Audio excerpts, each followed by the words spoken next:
Wow, we've got nearly 70 people in here already and can relate to toxic parents. Somebody's saying straight away. Well, today we're going to talk a little bit about that. I want to take things a little bit further based on some of the things that I said in a recent reel that kind of blew up. Hello there from the USA. Freezing cold Cape Town. Good. People joining from all over the world. I want to talk a little bit more. I've titled this session today "Emotional Toxicity Within the Family." I want to talk first a little bit about my experience of that a reel that I did that I guess you'd say it's gone viral, right? It's been viewed about 5.5 million times, and I have been surprised. No, not surprised actually. I did a video like this in the past, right? I did a video on YouTube about 3 or 4 years ago, entitled "Should You Cut Ties with Your Alcoholic Parent?" And it got loads and loads of interaction, and I got loads of abuse for it. But I knew that I stood by it, and I knew that I was right to say the things that I said. That video was much longer. That video was, I don't know, more like 10, 12 minutes long. And it talked about how these people that have to end up cutting ties, particularly with a parent. I'm going to talk a little bit about that in a second. How they exasperate every single option, right? And it's not just like a knee-jerk reaction. My truth is, and I've interacted with thousands of people that have existed in or grown up in or been in environments that have a level of dysfunction or toxicity in them.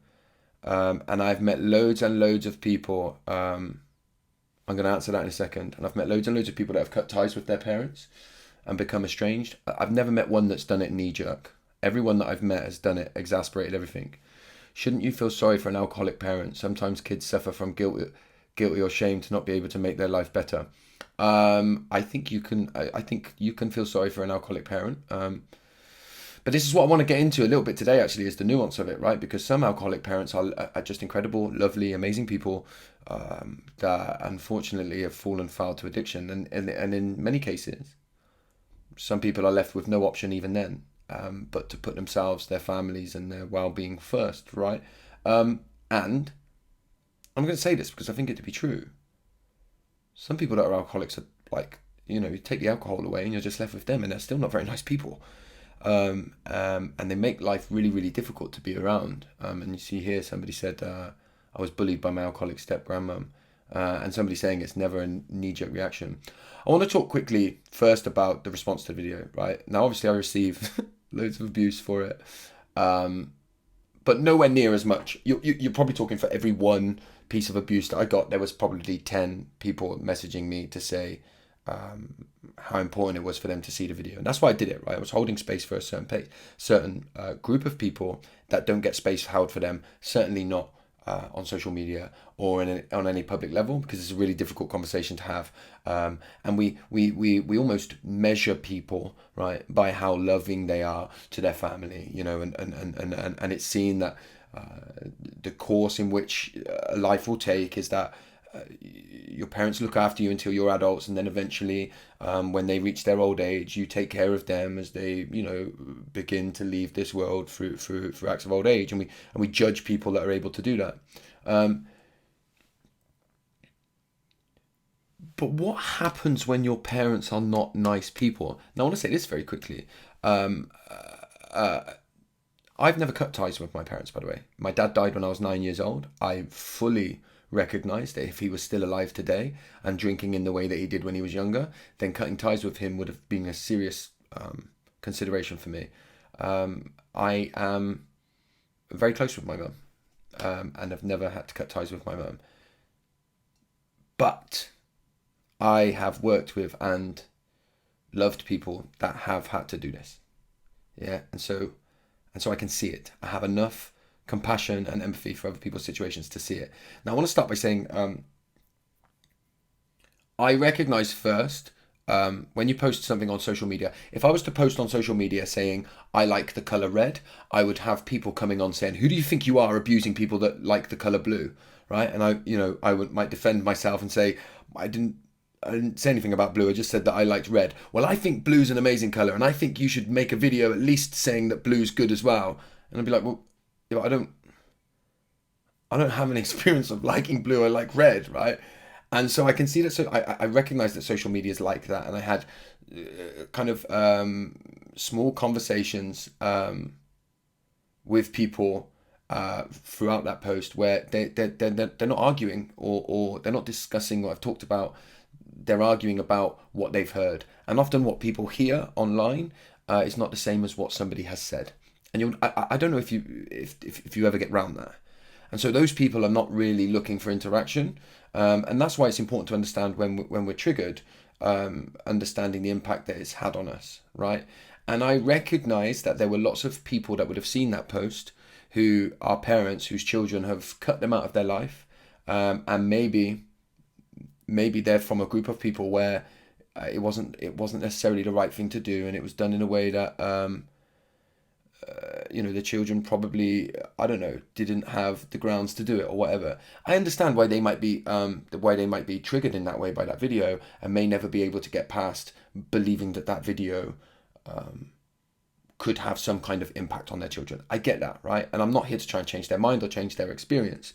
However, I'm not going to not hold space for the group of people that I'm holding space for, through fear that it might upset people that have experienced life differently. That's not how life works, right? And that's why I think it's really important for us to actually have as open conversations as we can, and try to be as curious about people's experiences as they can. We must remember, and I first heard Jim Carrey say this, right? But we must remember that our eyes are not just lenses, they're projectors too. And actually, I believe they're more projectors than they are lenses, right? So I will see the world based on my own experiences, and you will see the world based on yours, right? And actually, I'm not here to try and change your projector, right? I'm just here to, in this instance, try and hold space for people. It's worth me also saying the reel that I'm talking about cutting out toxic parents, was taken from a conversation about finding ways to adjust your expectations in difficult relationships with parents, right? And how you can have difficult relationships. We are all flawed human beings, right? And in our initial years, our parents are our gods. What I mean by that is we're completely dependent on them. We have to attach to them. We have to find a way. We have no choice, right? They are our gods. And so we grow up seeing our parents like godlike figures, and it's very hard to shake that when we get into our adulthood. And what you'll find is, if you look at the expectations that you expect from your parents, if you can have a relationship with them, I'm talking to this certain demographic of people now, if you can have a relationship with your parents, what you'll notice is that you will hold them to higher standards than you might do somebody else that you love and care about. So a friend, you might have compassion and love for them and be like, you're a flawed human being, this is not your fault, etc., etc., etc., right? But that's because we hold them in a godlike figure, right? So you do have to adjust your expectations and recognize they're flawed, and recognize that you can't expect them to be everything that you want them to be in the happy movie that you saw. Life doesn't work like that. You need to adjust your expectations, and particularly if you grew up in a tricky environment and there was lots of trauma and there's lots of wounding, the wounding's going to play out in those relationships. And I believe people should do all that they can to try and make those relationships with their parents work. And do you know what? The crowd of people that I'm talking about that have had to cut ties with toxic parents have done that. In every single case I have ever seen, and I've heard probably thousands, that might be an exaggeration, but it's high hundreds of people that have had to become estranged from their parents, who have exasperated every single choice, including self-abandonment at its highest level. At its highest level. And so we have to understand that. And in a minute, and I want to get into why that happens, right? There's a number of different reasons for that. I talk about parents just being downright horrible. I think I used the word toxic in that video. You have like the extreme end, which is abuse, right? And people seem to be able to resonate. One of the things when people say, they're flawed human beings. People were telling me I was toxic. People were telling me You need to be able to love them and forgive them, right? I think straight away, if you say to them, but yeah, but what if they're repeatedly like sexually abusing you? People seem to be able to resonate with that. And they go, all right, well, but that's different. But then when you take physical abuse, people, still high percentage seem to be able to fall into that category. But then when you get into emotional abuse, people struggle with that. And I think people struggle with that largely because I think, this is what I think. I think that the person that gets to judge what emotional abuse is for you is in the eye of the beholder. And so I'm going to say it as a parent myself, right? My children will have experienced things that they may be able to align with the word toxic or even emotional abuse. Yeah. Let me take an idea that's like where the waters get muddy here. The silent treatment. I believe the silent treatment to be highly abusive. Now you will have people that use the silent treatment very clearly, very purposely, and very abusively.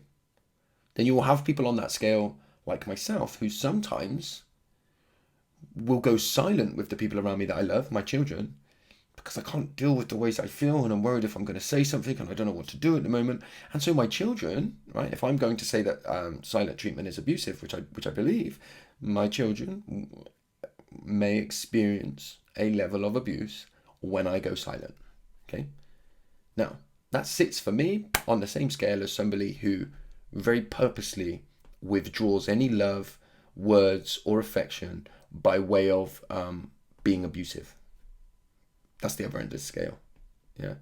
And so that's where and why I believe that the waters get a little bit muddy, particularly when we get into what it is to be emotionally abused. Now, I just want to talk a little bit about some of the experiences that I'm aware that people have with their parents that make it almost impossible for them to have a relationship with them. We're going to get into probably lots of different labels that people might use, right? Narcissism will be one if they're a narcissist. And do I think the word narcissist is overused in today's world? Absolutely, I do. But does that mean that the word has lost any value whatsoever? No, it's not. I don't believe it has, right? I know narcissistic people and I know the abuse that they can cause, right? Covert narcissists is something that I might, kind of get into talking about. And actually, just while I'm here, when you talk about like narcissism, for example, somebody who's narcissistic, people will say to me, yeah, but I mean, they weren't born that way, and that's a reaction that they've got to their life experiences, and so maybe we should have some compassion for them.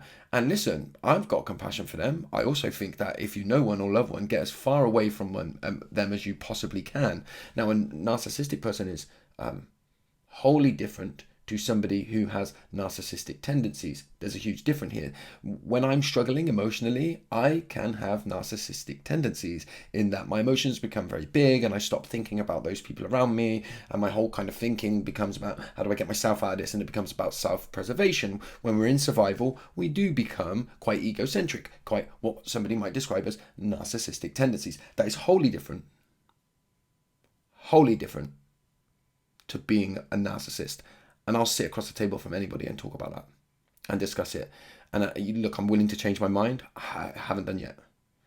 And so it's important. I think that's vital to say that, right?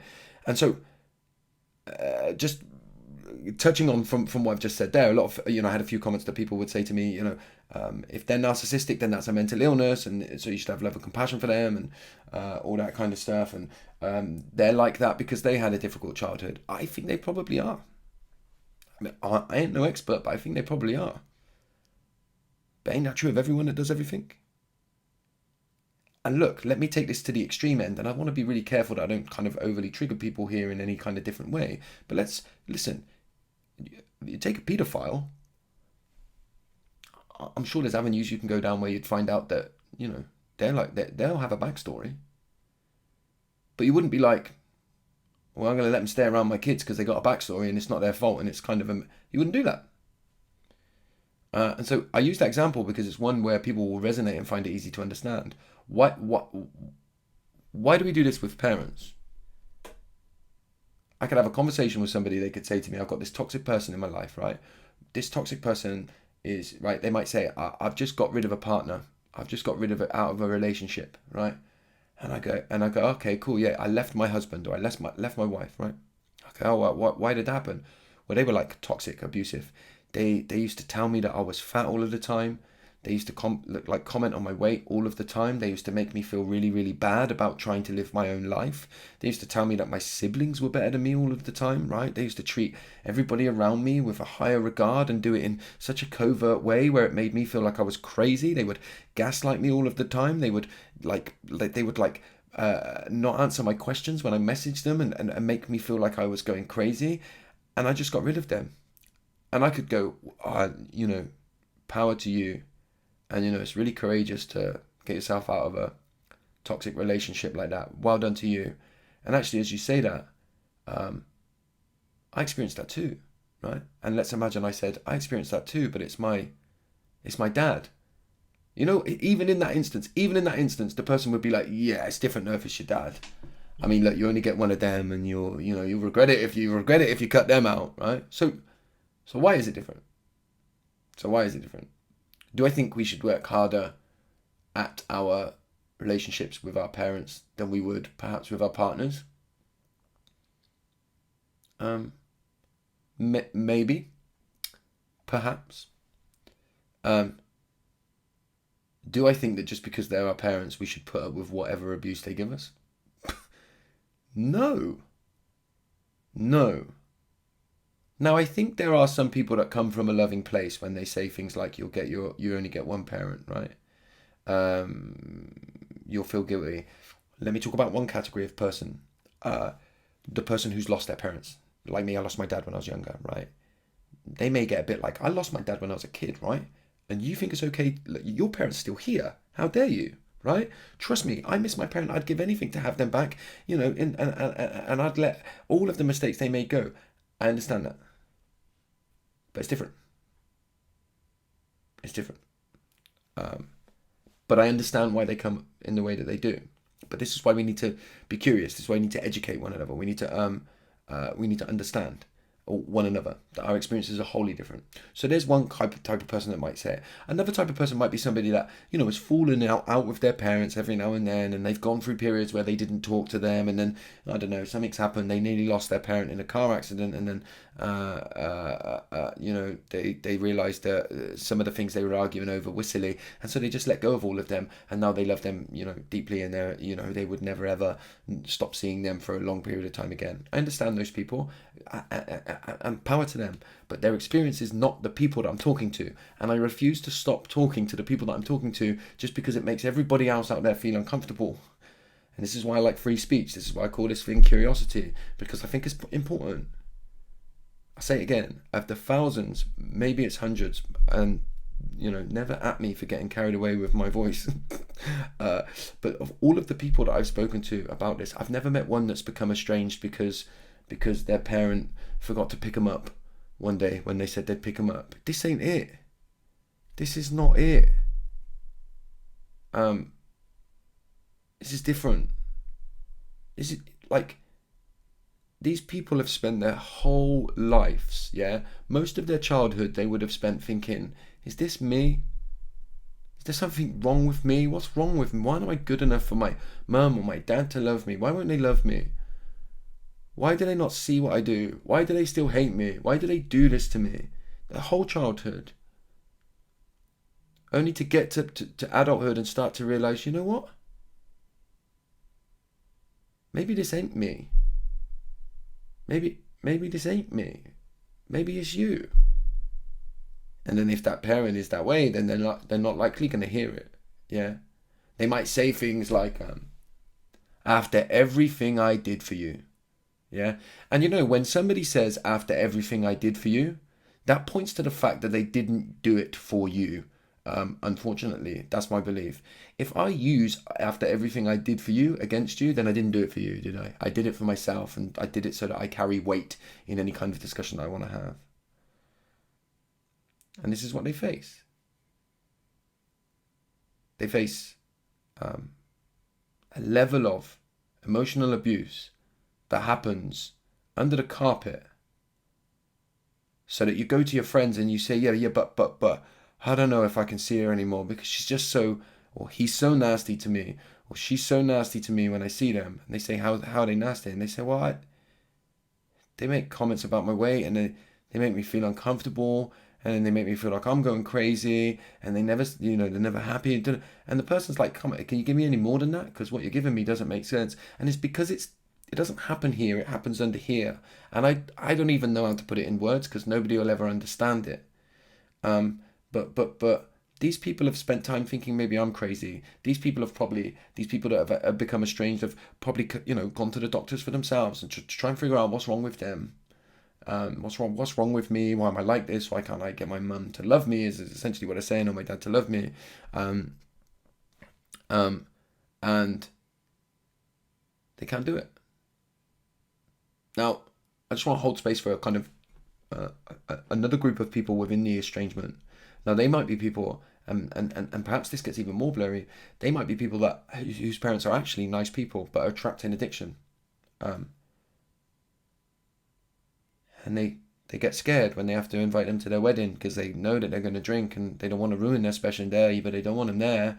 They don't want them not there. They want them to be there, but they know that they're going to start drinking, and they know that they can't trust them not to drink, and but they're lovely people behind it, but they just continue to let them down and let them down and let them down and let them down, and then they turn up, and then they have their own kids, and their parents still addicted to alcohol or drugs or whatever it is, and now it's affecting the kids, right? And now then despite knowing behind all of it that their parents were lovely people, even then their only choice to have any kind of well-being is to detach with love. And that's another context of this that happens that doesn't get held space for, where the only ever opinions and advice that they didn't ask for that people get is, you'll regret it when they're gone, think about what it'll be like, what happens if they go tomorrow, and you'll feel guilty. And you know what? So the worst thing about it is they probably will feel guilty. And they didn't fucking ask for this. Everyone that I've known that's ever been estranged from their parents still loves their parents deeply. Still spends at least some time every single day contemplating, have I done the right thing? Maybe I'll text her or him. And then they text them and they get the same shit and nothing's changed. And they have to go back into that mode of estrangement that they didn't ask for, that they didn't want.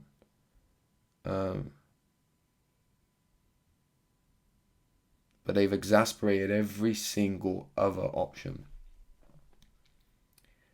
And worse still, by the way, in many cases, when they do that, they'll then, if they do cut ties and become estranged, not only does society tell them that they're not strong and that they're not nice and that they're toxic and yada yada and all these other things that I've heard just for posting the video, not only will you have all of that, then in many cases the parent will begin the process of the smear campaign too, where they will subtly, normally, be the victim in the whole thing to everybody and tell everybody that they just love you, and they don't know why they've cut ties and they'd do anything to have a relationship with you, and they've tried everything, and so then you become the villain in the whole story. And so you don't just have to cut off your parent in the end, you end up having to cut off a whole village, a whole group of people, and there's no support. At least most people don't know how to support you because they just want to give unsolicited advice based on their own experience. Somebody's just asked, I've just seen a question there, is Disney to blame with the happy family culture? No, I mean, I don't think you can sort of, I wouldn't even look for blame. I I would just say that, you know, this is where we're at in the culture that we're in now, and trauma gets passed on down through generations. And you know, I'll say it again, many of these people that have to become estranged from their parents are becoming estranged from a parent who perhaps had the most horrendous childhood and is like they are because they, you know, because of that childhood. But what do? Continue to allow yourself to be abused just because the person that's abusing you happened to be abused too? I don't think so. Many people ask me if I'm a parent myself. By the way, I've got 6 kids. My eldest daughter is 16. My youngest is 4. Many people say to me, "What will you do if they cut you out?" And like, I mean, I don't know. I don't know what I would do. It'd be horrendous, right? I'm not going to sit here and say I would self-reflect and try and work on myself and hope that, you know, that they would see. It would be horrendous.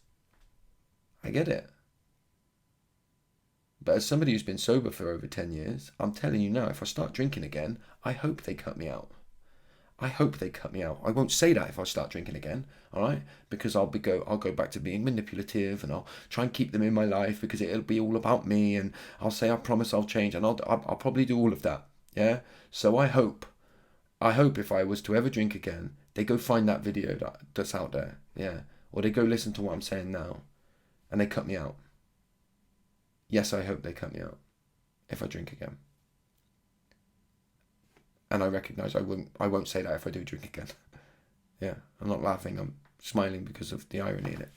And when it starts to repeat on your own child, that's enough. I can't tell you how many people have done it. I've seen in the comments how many people have done it to save their child, to save their children. Because they've gone, because look at this, because that's the thing. Some people that become estranged from their parents haven't even done it for themselves. They put up with it for as long as they could. You know what? They abandoned themselves and said, you know what? Fuck my own well-being. Yeah, they're my mum or they're my dad. I'm going to stay. And only do they make the change when they have their own kids. So they ain't even doing it for themselves. They're doing it for somebody else anyway. So I mean, in that way, they're heroes, really. In that way, they're heroes. Again, let me just to hold space for the other side. You know, look, I recognise that this can be very triggering for somebody. Particularly, look, if you're a parent whose child has walked out on you, and you look around and you think I've done everything that I can, and you're generally not toxic. What an awful situation that must be. And I hear you, right? And it would be hypocritical of me, by the way, to not hold space for them and recognise that. But what I will say is that, you're like, particularly online, people will say to me, like, you should make a video now for the other people. Look, I can talk about and be curious about the things that I have experience with. Yeah, what I know people that have experience with.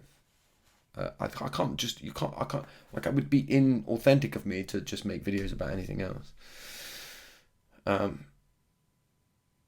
Let's read some of this stuff. If you've got questions, let's bring them in, because I've done half an hour and I feel like I'm running out of breath. I never cut my mum out, but should have. She was absolutely horrendous the last 10 years. I pray you remain sober.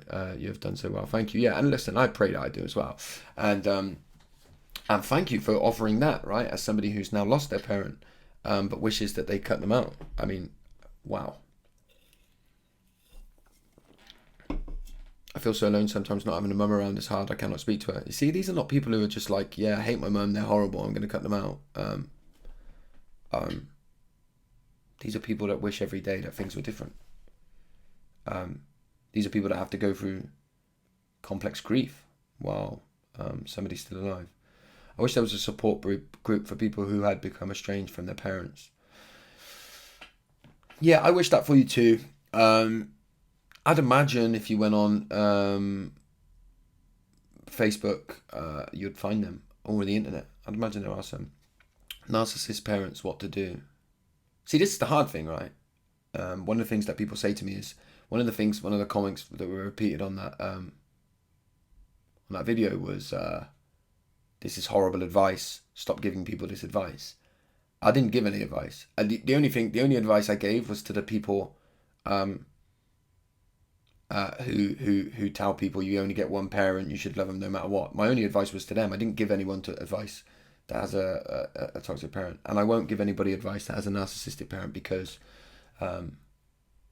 it's complex and it's messy. But what I would say is that your value exists because you exist. And there comes a point when you deserve a right to freedom and emotional happiness. And you should set about making that your priority. And know that there are people that exist in this world that will celebrate that and be with you in that and be near you in that. Find those people and do what you can do to head towards that.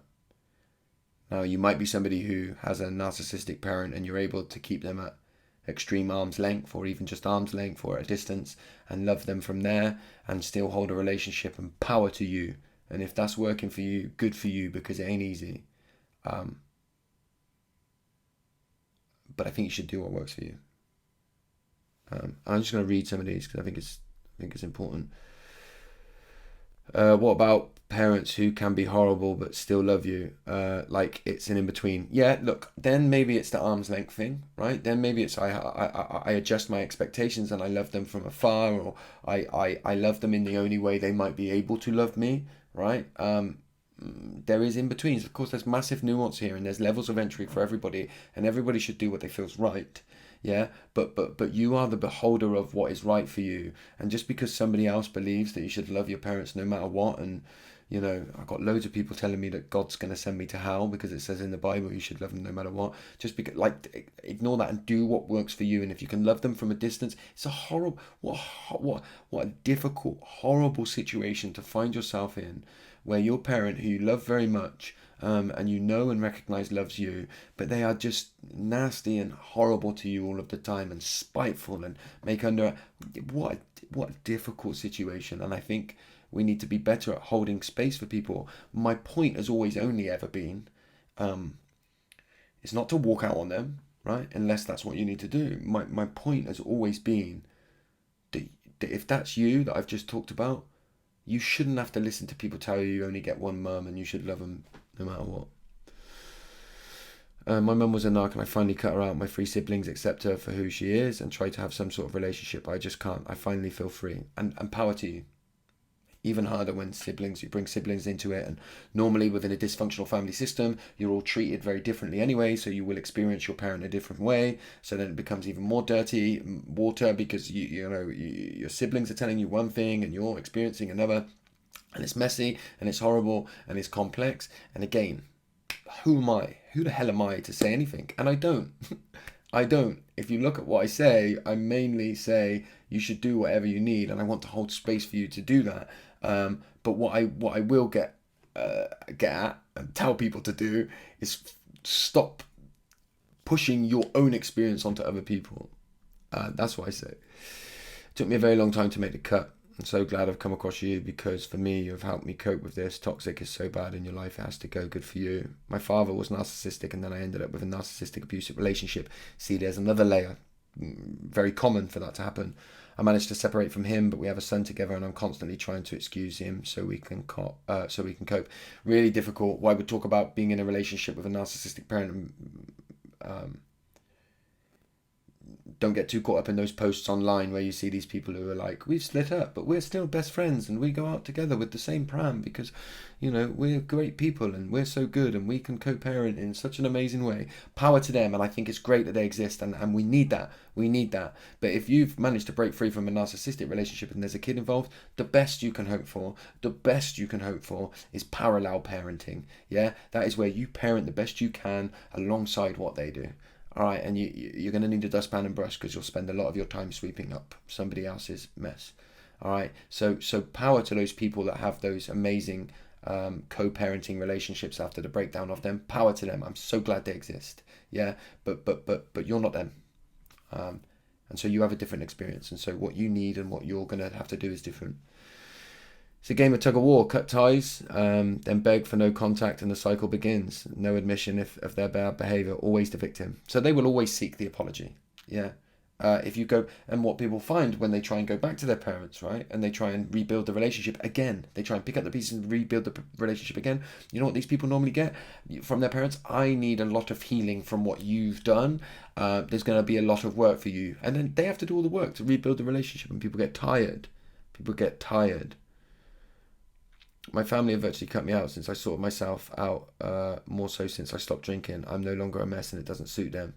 Yeah, very common. Way more common than you would think, actually. You're not alone there. I was abused by both parents. I never miss what I didn't have. I'm doing great without them. Power to you. They have died. No, sorry. You're not sorry. I tried to hold a relationship with my father. It was impossible. I hear you. Looking for a parent emotionally and in other ways before she died. Yeah, and that's what people do. They chase that mothering or loving father figure in other ways. No one ever wants to go no contact with a parent. It's majorly taboo and it hurts very deeply. I hear you. I hear you deeply. Book suggestion. Okay. Oh, book suggestion. Children of the Self-Absorbed, A Guide to Healing Narcissistic Parents. Nina Brown. Thank you. Oh my. Let me just write that down. Children of the Self-Absorbed. Oh, another one is Children of Emotionally Immature Parents. I can't remember who it's by, but it was one of the best books I've ever read. Nina Brown. Thank you for that. It was so healing to hear you say the things and truly understand. Thank you. I was the only girl and it was so different for me and I felt so guilty every single day. So common, I'm sorry. Josh, you know exactly what it's like. Crikey, it's hard when you try to address it as the narc rage is horrendous. Yeah, and listen, someone's going to pay. That's the problem with a narcissist, yeah? Is you call them out and you try and make sense, and you try and rationalize what they say, and you can't because there is no sense and there's no rationale in it, and then you say what you think, and boom, someone's going to pay. And if you've got kids with a narcissist, it might not be you, it might be them, and then you end up having to keep quiet, and then the abuse happens in not only the smear campaign, but it happens in the way that you are silenced, because if you say anything, someone's going to pay. And if you've had any kind of relationship with somebody who's wholly narcissistic, not narcissistic tendencies like we all have to some degree, I'm talking a real narcissist. I have a huge insight for my fight as I find it so hard to pull limits or end circles of control. It's like I'm afraid everything will get worse if I put distance. Still, it's not good, but I'm afraid. I hear you. And what can happen is you can find yourself, can't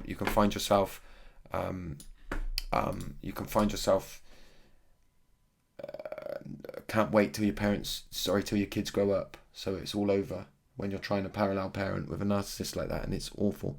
I'm going to skip through to the bottom of here. Oh no, okay. Let me go here. It's the worst thing is that you blame yourself. Yeah, for everything. For almost 30 years, you don't have self-confidence for 30 years, but then you realize this was shit, and you become free. And you go, and these people go through, and I see them, and I speak to them, and I hear them, and they go through bouts of guilt, and bouts of shame, and bouts of like, am I doing the right thing? Like, it's never just, I mean, some people get to cut, and then they find freedom. Some people don't. They're cut, and it's still there. It's not easy. It's not easy. It's tough to hold space, forgive, see them for who they are, build a healthy relationship with them, and hold your own boundaries. Tough work, and not always possible. And that's the point. I think for many people, it is tough work, and you can hold boundaries and you can build a relationship, but that is just wholly impossible for some people. And that's kind of the point. That's the point that the original reel was making. Actually, was that you should do everything that you can, and most people that have ended up cutting them out have done everything they can. That's the point. And so what I was doing in that reel was actually just taking a couple of seconds after a long period of trying to help people adjust their expectations and be in relationships with parents that they might struggle to be in relationships with. I did like a minute on, let me just hold space for people for who that's impossible, because there's lots of people. My mum constantly puts me down in front of others, and I confront her. She says I'm lying. I'm always felt unworthy, and people tell me to cut her out, but I keep going back. She's stolen lives. Very common, for people. If I tell my mum how I feel about my childhood, she said I would have dealt with my guilt. She said, well, I've dealt with my guilt. That's not my fault, and dismisses my feelings. See, that's so hard. So hard. I'm going to read this last one. I cut my whole family out after being blamed for every bad thing that ever happened in the family. I'm doing good now and feel free. It's sad, but it had to happen. Power to you. Oh, hang on. I'm going to read this book suggestion as well. For anyone who has a relationship with their mum who couldn't love them and is a narcissist, Mothers Who Can't Love by Susan Forward with Donna Fraser Glazer. Right. Mum Who Couldn't Love Them. Mothers Who Can't Love is called. Okay, good. I'm going to buy both of those today. Brilliant. Right, I can't read anymore. I'm going to leave it there, I think. How long have we been here? About 40 minutes. I hope, look, I'll never stop talking in kind of the passionate way that I do. That means that I might say things that I don't mean, and it might say things that how to do the work. Yes, I know this book. I might say things that I don't mean, or that are probably a little bit polarized or exaggerated. I'll never stop talking in the way that I do. What I do recognize is that I will always try my best where I can to. Can you put the books in your bio? Can I do that? Yeah, I'll make like a book suggestion list and put it in my link tree. I always have the ability, I hope I try as much as I can to have the ability to question myself when I'm triggered. Right, let's move, let's look in. Why am I triggered? What's going on here? Can I hold space for somebody else in another way? And I try and fall short of giving any advice, and actually make it more about holding space. And that's what I hope I do and achieve. Appreciate everyone that's been on here. There were so many comments coming in. I've sort of reached the stage now, I guess, where I'm not going to be able to pick up every comment that comes in within the live. So apologies if it felt like if you put a few in there and I missed all of them. That's not purposeful. And I appreciate everybody's support. What's amazing, by the way, is that I reached. I will save this live. It'll be on my grid, on my profile. I reached 100,000 people now follow my Instagram account, which is incredible. It means a lot, and I've always wanted to build a community or a type of community in that way. So I appreciate it. If you want to drop me a message, you can always do that. It gets crazy in there. I'll be honest with you, my DMs get crazy. So don't feel like you're crazy if you DM me a few times and then because you might get a response on the 4th or the 5th or whatever. Yeah, I'm just being real. I'm trying to be honest with you. What I do is because I get compassion fatigue, I go in there and answer some, and then I have to come away, and then I go back in and I just answer a load, and then I go away, and then I do that. So that's the way that I do it. So feel free to drop in there and I'll do what I can. And yes, take care, everybody. Thank you.